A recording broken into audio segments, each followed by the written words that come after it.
பிரச்சனையில் சிக்கி திரையுலகில் இருந்து காணாமல் போன 5 நடிகைகள். விஜயலட்சுமி 2001 இல் ஃபிரெண்ட்ஸ் என்ற திரைப்படத்தில் நடிகையாக தனது வாழ்க்கையை தொடங்கினார். அவர் முக்கிய நடிகரான விஜய்க்கு சகோதரியாக நடித்தார். மேலும் மற்றொரு பிரபல நடிகரான சூர்யாவுடன் இணைந்து நடித்தார். ஆனால் சில வீடியோக்களை வெளியிட்டு பெரும் சர்ச்சையை ஏற்படுத்தியதோடு சீமான் எதிர்மறையாக பேசினார். அவர் ஏற்படுத்திய அனைத்து பிரச்சனைகளாலும் அவரது நடிப்பு வாழ்க்கை முடிவுக்கு வந்தது. மேலும் அவர் திரையுலகில் இருந்து காணாமல் போனார். அமலா பால் தமிழ் சினிமாவில் உச்சத்தில் இருந்த இவருடைய மார்க்கெட் திடீரென்று அதல பாதாளத்திற்குள் விழுந்து விட்டது.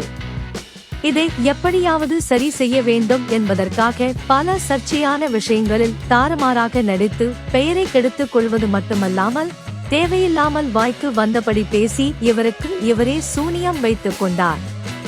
ஓவியா இவர் என்னதான் படங்களில் நடித்து ஹீரோயினாக வந்தாலும் பிக் பாஸ் நிகழ்ச்சியின் மூலம் ரசிகர்களின் மனதில் இவருக்கான இடத்தை பிடித்துவிட்டார். இந்த நிகழ்ச்சியின் மூலம் புகழும் பேரும் இவருக்கு அதிகமாகவே கிடைத்தது. ஆனால் அதை சரியாக பயன்படுத்தாமல் இவருக்கான பெயரை கெடுத்துக் கொள்ளும்படி பல விஷயங்களை பேசி வம்பு இழுத்து விட்டார். இதனாலே இவருடைய சினிமா கேரியர் முழுவதும் கவிழ்ந்து விட்டது.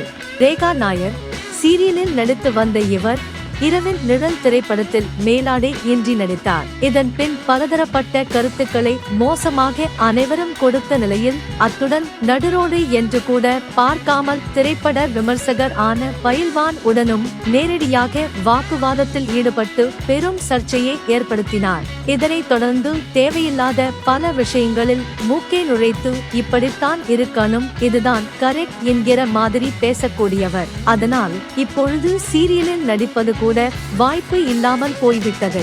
அஞ்சலி பொதுவாக இவர் நடித்த கதாபாத்திரங்கள் அனைத்தும் தனித்துவம் வாய்ந்ததாக இருக்கும். அதிலும் தைரியமான பெண்கள் கதாபாத்திரத்தில் நடித்து பலர் மனதையும் கவர்ந்திருக்கிறார். அப்படிப்பட்ட இவர் சில சமயங்களில் என்ன பேசுகிறோம் என்று யோசிக்காத அளவிற்கு வார்த்தைகளை பயன்படுத்தி மற்றவர்களை காயப்படுத்தி விடுவார்.